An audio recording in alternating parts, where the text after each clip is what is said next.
Magandang gabi po, Luzon, Visayas at Mindanao. Ipinasugpi na o pinatawag na ng pulisya si Ateneo coach Tab Baldwin kaugnay ng pagkasawi ng basketball players na sina Rene Baterbonia at Divine Adili. Hiniling din ng pamilya ni Baterbonia na isyuhan si Coach Tab ng Immigration Lookout Bulletin Order. Kasama rin sa mga ipinatawag ng pulisya ang iba pang coach at iba pang basketball players na kasama sa training sa Aurora. Kabilang sa mga imbestigahan ay ang posibilidad ng paglabag sa Anti-Hazing Act of 2018. Kasabay niyan, hiniling ng abogado ng pamilya ni Baterbonia sa Department of Justice o DOJ na ilagay sa Immigration Lookout si Coach Tab habang gumugulong ang imbestigasyon. Ayon naman sa National Bureau of Investigation o NBI, may foul play man o wala, maituturing pa rin krimen kung may nasawi dahil sa kapabayaan. Nanawagan din ang palasyo ng agarang investigasyon sa trahedyang nangyari sa Aurora. Kahit walang nakikitang foul play ang Aurora Police, iginiit ang National Bureau of Investigation na maituturing pa rin krimen ang pagkasawi ni na Rene Baterbonia at Divine Adili kung dahil sa kapabayaan. Humarap naman ang may-ari ng resort at idiniin na wala silang pagkukulang sa mga paalala dahil hindi raw ito ang unang beses na nag-team building sa kanila ang koponan. Nakatutok si Marisol Abduraman. Ang malalakas na alon sa dagat ang sinasabing dahilan ng pagkalunod ng Ateneo basketball players na sina Rene Baterbonia at Divine Adili sa isang resort sa Dipakulaw, Aurora noong June 8. Kanina, kasama ang kanilang mga abogado, dumating sa NBI ang mga may-ari ng resort. Voluntaryo raw silang nagpunta rito para magbigay linaw sa nangyari. Ayon sa abogado ng resort owner, nagbook sa resort ang basketball team ng Ateneo para sa isang team building. Binubuo raw ito ng mga player at kanilang coaches. Part of the briefing and the engagement or the booking that there will be no photos or videos taken. Base lang po sa kwento ng mga kliyente natin, ano yung na-observe nila before yung insidente? Normal team building activity. I've seen some videos and they looked normal, happy. Alam daw ng basketball team ng Ateneo ang sitwasyon sa lugar bukod sa mga paalala ng resort. Sa possible risk, hindi rin daw ito ang unang pagkakataon na nagsagawa ng team building sa nasabing resort ang team ng Ateneo. The players are informed of the landscape and the challenges that they will be facing. In the resort itself, there are house rules and guidelines posted in every room, very specific to rip tide or rip current. As far as your client is concerned, wala kayong pagkukulang? Of course, all the necessary precautions were there. And again, let me reiterate that this is not the first time that the Ateneo men's basketball team stayed in the resort. They've been booking, I think, for the past 3 years na. Lifeguard. Yes, merong lifeguard. In fact, first responder yung lifeguard nung resort. Nilinaw din ng abogado na walang weight sa kanilang mga paa ang mga nalunod na player, taliwas sa mga naglalabasang impormasyon. The video footage speaks for itself. Walang pabigat na nakita. Early on, I think now we can already categorically say na walang ganyan. Hindi yan nakita nung rescue efforts. Sa isang pahayag ayon sa NBI, nagpadala na sila ng task force para imbestigahang mabuti ang lahat ng mga anggulo. Kahit pa raw sinabi ng Aurora Police na wala silang nakitang indikasyon ng foul play. Sabi ng NBI, kung wala mang foul play, hindi nito nasasagot ang tanong kung ang pagkamatay ni Baterbonia at Adili ay resulta ng kapabayaan sa pagsasagawa ng nasabing training. Sa ilalim ng Article 365 of the Revised Penal Code, ang pagkamatay dahil sa kapabayaan ay isang kriminal na bagay na walang kinalaman sa intensyong makapanakit. Ayon sa NBI, kapag ang aktibidad ay inorganisa at pinahintulutan ng paaralan para sa mga estudyante, ang mga namamahala ng nasabing aktibidad ay may responsibilidad sa pangangalaga sa mga kalahok. Kabilang daw sa mga anggulong titingnan ay kung ano ang panganib ng lokasyon at ang kondisyon ng dagat kung na-assess ng mabuti. Maging ang Malacanang, nagsalita na rin sa nangyaring trahedya. Kailangan po talaga ng agarang pag-iimbestiga rito dahil hindi po naging maganda ang naging resulta ng sinasabing training. Of course, hindi po natin kailangan i-preempt or mag-prejudge dito. So, kailangan po talaga ng agarang investigasyon. Marisol Abduraman, nakatutok 24 oras.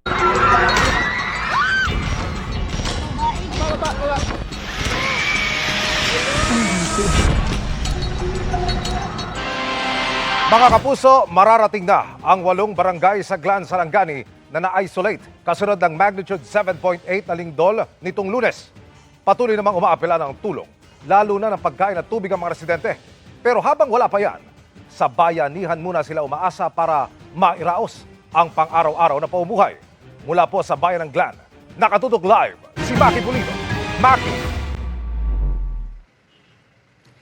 Diretso na nga ang biyahe mula General Santos City hanggang sa poblasyon ng Glan, Sarangani matapos ngang magdamagan na kumpunihin ng DPWH ang sirang kalsada.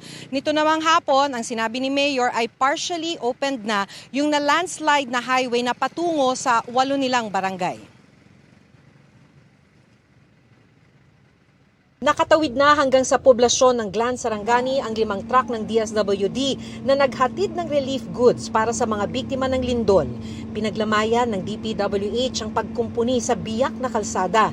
Kaya mula alas 7 ng umaga kanina, nadaraanan na ito ng lahat ng klase ng sasakyan. Pero kahit nakakapasok na ang relief goods, may mga residente pa rin humihingi ng tulong sa gilid ng kalsada. Hindi naman daw kasi sila makapunta sa poblasyon dahil wala ng gas ang mga motorsiklo nila at masyadong malayo para lakarin. Aabuti naman ng 100 pesos ang balikang pamasahe. Kailangan po namin yung tubig. Yung deep well po, ang lumalabas ay putik. Ito po ay ilang araw nyo nang hawak? 2 araw, ma'am. Yan lang po, pagtsagaan na lang po, ma'am. Basta mabasa na lang yung bibig namin sa tubig, okay na sa amin. Yung mga barangay captains natin nagpuntahan na. So we have started already distributing relief goods to the barangays.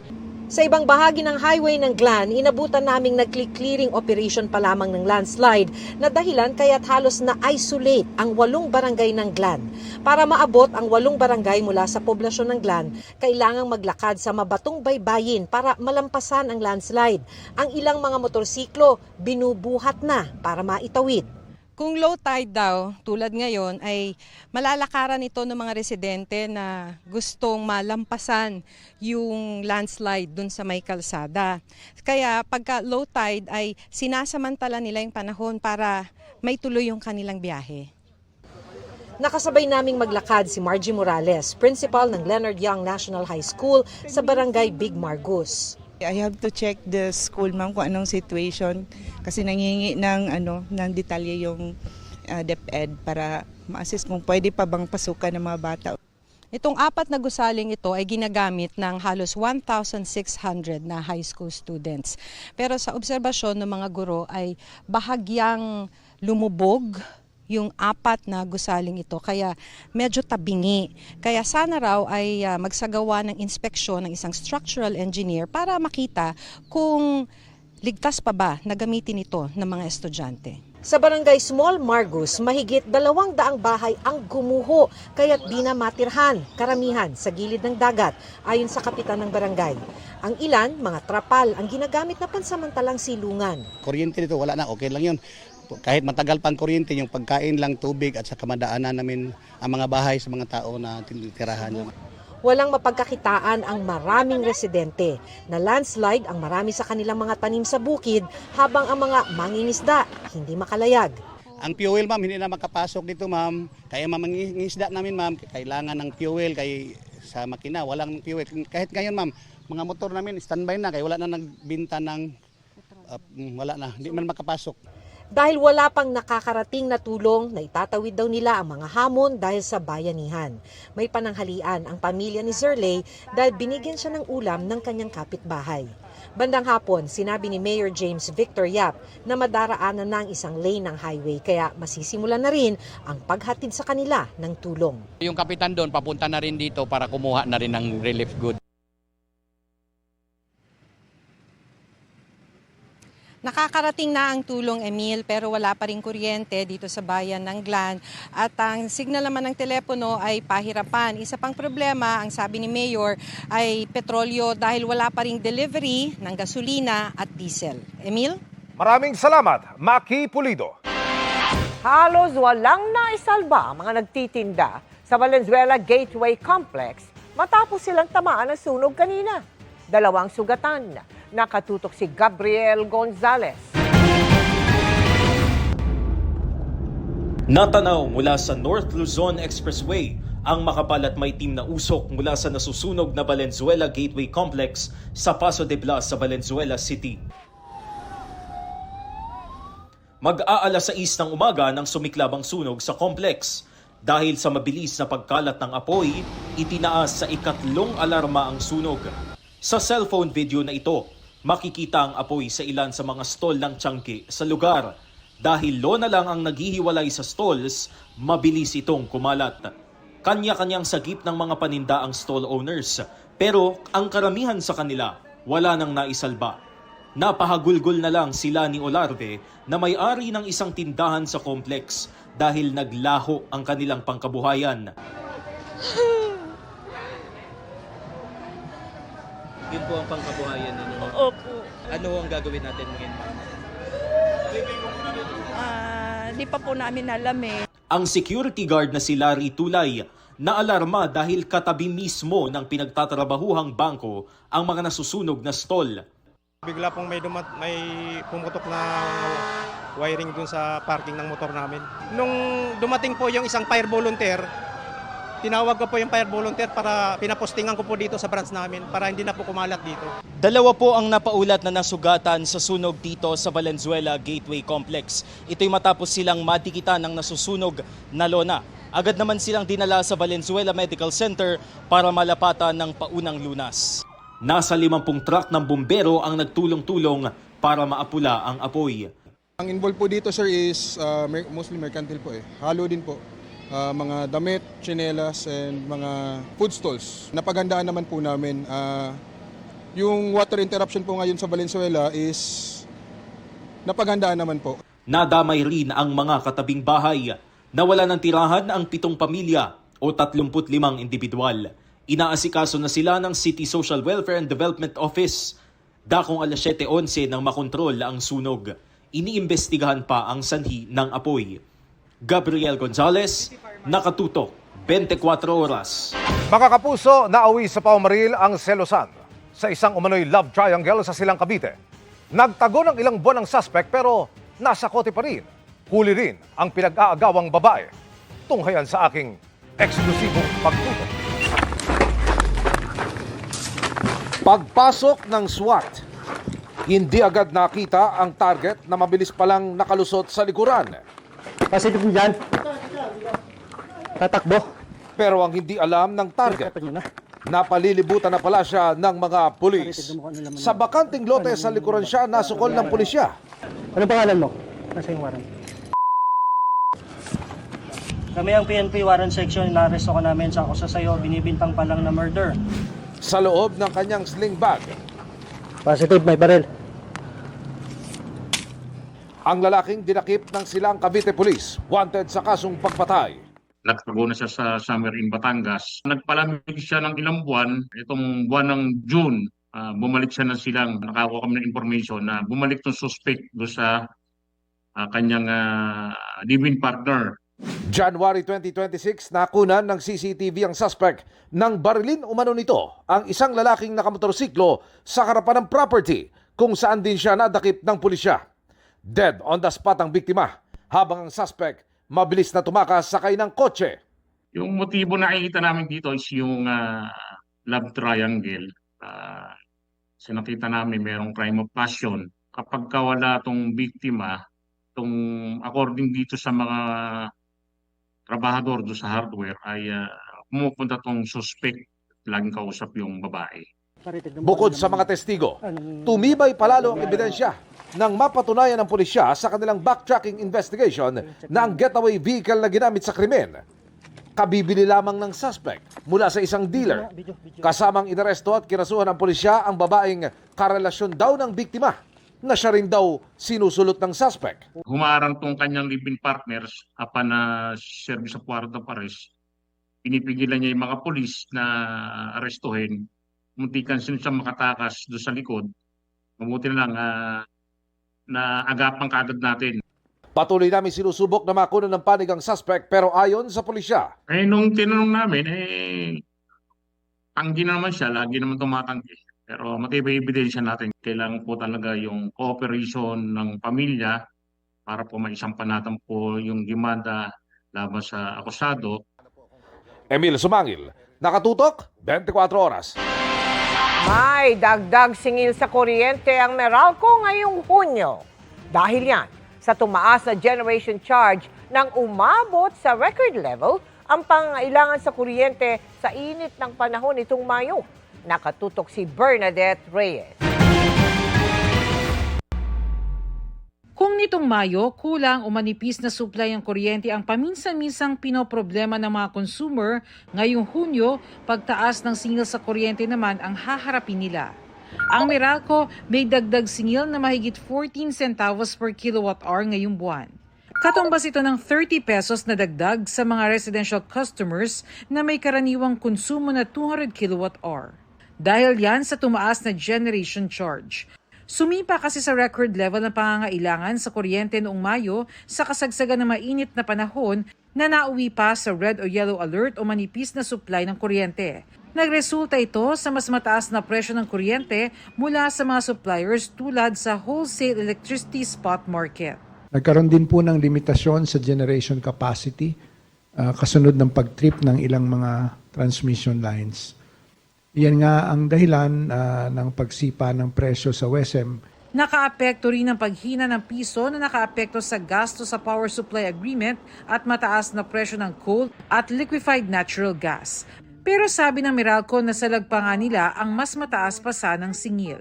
Naprotektahan naman ang mga customer na Meralco mula sa mas mataas na singil noong past month of May dahil sinalo ito ng mga supplier ng Meralco. We have to reflect the actual costs that the actual bills that are rendered to us by our suppliers, and this included the billings from the spot market that reflected what happened during the supply constraints that the whole grid experienced. Noong nakaraang buwan, nadagdagan rin ang konsumo ng marami dahil mainit kaya lalong tumaas ang bayarin. Nakakashock kasi dati magkano lang from 5.5 tapos pumalo ng 10K ganun. Siguro dahil nga may aircon. Sa mga aircon, baka malakas na sila. 2 oras lang po talaga binibigay ko sa mga po. Talagang yun lang kaya namin. Tapahimbingin lang namin tuloy ng mga bata, pinapatay na po. Sobra talaga, ma'am. Sa kabila ng mas mataas na singil sa kuryente ngayong buwan ayon sa Meralco, ngayong pumasok na ang panahon ng tag-ulan, inaasang bababa na ang konsumo na makatutulong para bumaba rin ang bayarin sa kuryente. There is that possibility na because of consumption, mas magiging soft ang bills ng customers for the July billing period. Mananatili ring suspendido ang Green Energy Auction Allowance o GEA-all na pondong ginagamit para sa pagdevelop ng renewable energy sa bansa, katumbas ng 3.7 centavos per kilowatt-hour. Bernadette Reyes, nakatutok, 24 oras. Inaalam na ng PNP CIDG kung sino ang may pananagutang kriminal kaugnay ng pagkamatay ni Ateneo basketball players Rene Baterbonia at Divine Adili. Kabilang sa mga pinatatawag si Coach Tab Baldwin. Nakatutok si June Veneracion. Bilang bahagi ng investigasyon sa pagkalunod ng mga student-athlete na sina Rene Baterbonia at Divine Adili, sinapina ng PNP Criminal Investigation and Detection Group ang lahat ng mga dumalo sa training ng Ateneo Men's Basketball Team sa Dipakulaw, Aurora. Pinaharap din sa CIDG sa Lunes ang may-ari ng resort kung saan ginawa ang training, ang lokal na pamahalaan at driver ng bus na sinakyan ng team. Inaalam ng CIDG kung sino ang may criminal liability. The CIDG under the law has contempt powers. We're asking them nicely, in the interest of justice, kasi may 2 taong namatay. We wanted it to be always to be an airtight case, so that we can also give justice doon sa pamilya. Namatay sina Rene at Divine matapos malunod sa dagat ng Dipakulaw, Aurora. sa gitna ng kanilang training para sa Ateneo de Manila Men's Basketball Team. Nag-request na ang CIDG sa Department of Justice para maglabas ng Immigration Lookout Bulletin Order laban sa mga umano'y persons of interest sa kaso. To prevent certain persons of interest from leaving the country. One of them is a foreign national. Walang pinangalanan pero nasa sentro ng kontrobersya si Tab Baldwin, ang American-New Zealand head coach ng Ateneo Blue Eagles. Tinanong ng chairman ng Philippine Sports Commission na si Patrick Gregorio, nasan daw ba si Baldwin at bakit hindi ito nagsasalita? Ang nangyari raw ay isang national concern. Bilang respeto daw sa pamilya ng mga namatay na atleta, pati na rin sa mga Pilipino, kailangan daw lumabas ni Baldwin. Nang mangyari ang trahedya noong Lunes ng hapon, kabilang sa mga inabutan ng mga police investigator, si Coach Baldwin sa pinangyarihan ng insidente. Nasaan po ba si Coach Tab Baldwin nung naabutan po ng mga investigator nyo? Kasama po siya sa grupo na nag-rescue. Pero hindi na raw nagawa ng mga investigador na makausap si Baldwin. Sa halip ay 2 miyembro na lang ng coaching staff ang humarap sa mga investigador. That time sila talaga nasa state of shock sila kaya hindi mamalinaw. Tapos nga po nung huli na pagkasunduan na yung 2 na lang ang pupunta sa station para bigyan ng salaysay. Kasama rin sa iniimbestigahan ng CIDG ang mga hindi pinangalanang school officials na kasama raw sa naghatid sa team sa Dipakulaw, Aurora. What we are trying to establish is if the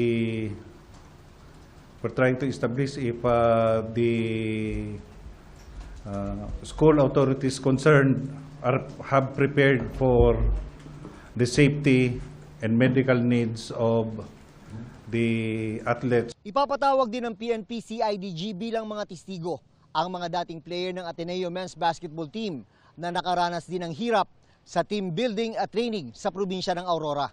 Hiniling din ng pamilya ni Baterbonia ang paglalabas ng Immigration Lookout Bulletin Order laban kay Coach Baldwin.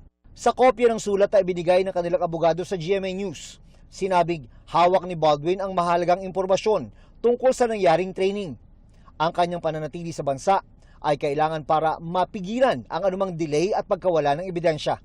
Sinapi na rin si Baldwin ng Department of Labor and Employment para masuri ang kanyang employment status bilang dayuhang nagtatrabaho sa Pilipinas. Kailangan pumunta po sa harap ko si Coach Baldwin sa Lunes alas 10 ng umaga, personally to show his valid and current alien employment permit issued by this department.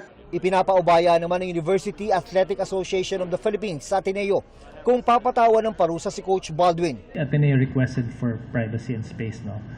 That's very important. But of course, something tragic happened. But I don't think it's prudent right now to rush. And besides, may initially ang first line na namin is really through the representatives, no? To hear their side. May protocol kaming sinusunod eh. Pag hindi masaya, then that's the time we take action. May mga kumukwestiyon sa kakaiba umanong training program ni Baldwin, lalo pat sa dagat ito ginagawa. Pero sa article ng Spin.ph noong 2017, ipinagmalaki ni Baldwin ang kanilang team building sa Baler, Aurora bago ang simula ng UAAP Season 80 kung saan sila nagkampiyon. Sabi ni Baldwin, ang programa ay para palakasin ang team sa pamamagitan ng pag-alis sa ego ng mga player. Sabi niya, and I quote, "The best way to do that is break the man and reduce him to a state where he can't do things on his own and he requires the assistance of others in order to accomplish something. We designed physical and mental tasks at the camp. We shall essentially decide to do that. Break the man." Bilang bahagi naman ng investigasyon ng CHED o Commission on Higher Education, nakipagpulong sila sa Ateneo de Manila University Crisis Management Team. Dito nalaman na 24 ang mga student athletes na kasama sa team building at training camp. 7 naman ang mga coach at staff members. Sabi ng CHED, aalamin nila katotohanan para may mapanagot at magkaroon ng mga pagbabago para hindi na maulit ang trahedya. June Veneracion, Nakatutok, 24 Oras. Sa mga tanong kung nasaan si Coach Tab Baldwin ng Ateneo Blue Eagles at kung bakit hindi pa siya nagsasalita kaugnay ng pagkamatay ng 2 nilang basketball players, inilahad ng Ateneo de Manila University na sila mismo ang humiling kay Coach Baldwin na huwag munang magbigay ng mga pahayag. Ito raw ay para mahayaan munang umusad ang mga opisyal na proseso at malaman ang tunay na nangyari. Kaya ang pananahimik daw ni Coach Baldwin ay hindi dapat ituring na wala siyang pakialam o malasakit. Inuuna lamang daw ng universidad ang paghilom at due process bago ang pagtalakay ng issue sa publiko. Pagkatapos ng masakit na pangyayari, pinayuhan daw nila si Coach Baldwin na tutukan ng emotional at psychological welfare ng mga manlalaro, coach at staff na naapektuhan ng insidente, gayon din ang kanyang sariling pagdadalamhati. Ayon sa Ateneo, irerepaso rin ang mga umiiral na athletic protocols. Batay sa investigasyon ng Ateneo, nagko-conditioning exercises ang grupo sa mababaw na bahagi ng dagat nang bigla silang hampasin ng malalaking alon. Nakaahon daw ang ibang players pero natangay sina Baterbonia at Adili. Pagdiin ng Ateneo, walang anumang weights o pabigat na ginamit sa aktibidad. Siniguro ng universidad na nakikipagtulungan sila sa lahat ng investigasyong ginagawa ng mga otoridad.